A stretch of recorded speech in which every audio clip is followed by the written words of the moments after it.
Yo mga idol, kamusta na? Barangay Ginebra updates naman tayo ngayon, pero bago tayo magpatuloy, pa-like and subscribe naman po and pa-hit ng notification bell para updated kayo araw-araw sa Barangay Ginebra updates natin. Barangay Ginebra, nasasanay na nga po na walang Justin Noype Brownlee sa loob ng team, at nakita nyo from limang standings, ngayon ay pumalo at umangat na sa pangatlong standings ang Barangay Ginebra. Nakapasok pa sa semifinals, dapat lang naman dahil defending champion ng Barangay Ginebra natin. Nung mga nakaraan kasi nakita nyo, nagsunod-sunod po yung mga injured player ng Barangay Ginebra, kaya naman talaga nangulelat sila at naiwan sila dito sa standings. Kasama na nga si Scotty Thompson na na-injured at hindi nakapaglaro ng almost ilang mga game din.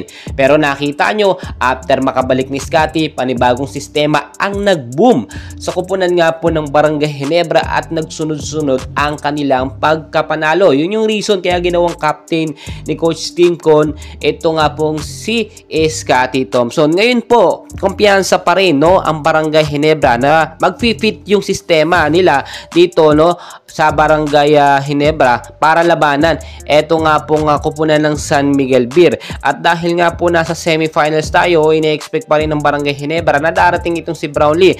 But as of now, wala pa rin pong malinaw na sagot kung kailan nga ito makakabalik. May mga nagsasabi last week of January ay posibleng makabalik na ito. Dahil lang sabi ni Snow Badwa ay first week of February pa, or kaya naman last week of January. But as of now, wala pa rin paramdam at ayon naman sa FIBA, inaayos pa ang mga papers ni Justin Brownlee.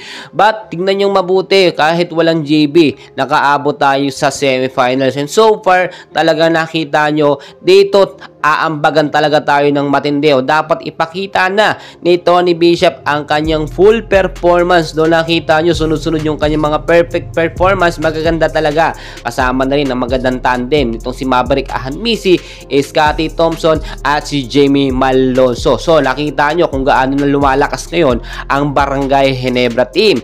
Ang problema natin dito nga po sa kupunan ng San Miguel Beer ay dapat matapatan itong sentro nila na si Junmar Fajardo ng ating mga big man, tulad na lang ni Japet at ni Christian Standhardinger. So yung first 5 lineup ng Barangay Ginebra, posibleng hindi na yan baguhin, which is si Stanley Perinkle, Scotty, si Stan, etong si Tony Bishop at Jamie Malonzo. Pero pagdating ng second half, may nakaredy tayong line up para dyan na magpipit, para makapagpahinga naman yung mga player na naglaro sa first half ng game.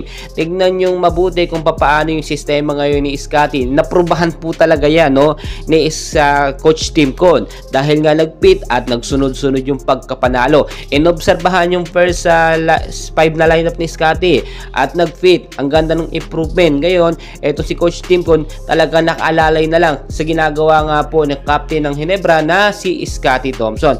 Well guys, suportahan natin ang Barangay Ginebra at kayang-kaya natin madepensahan ang kampyonado ngayong season na ito. And please don't forget po to like and subscribe. Maraming salamat po sa inyong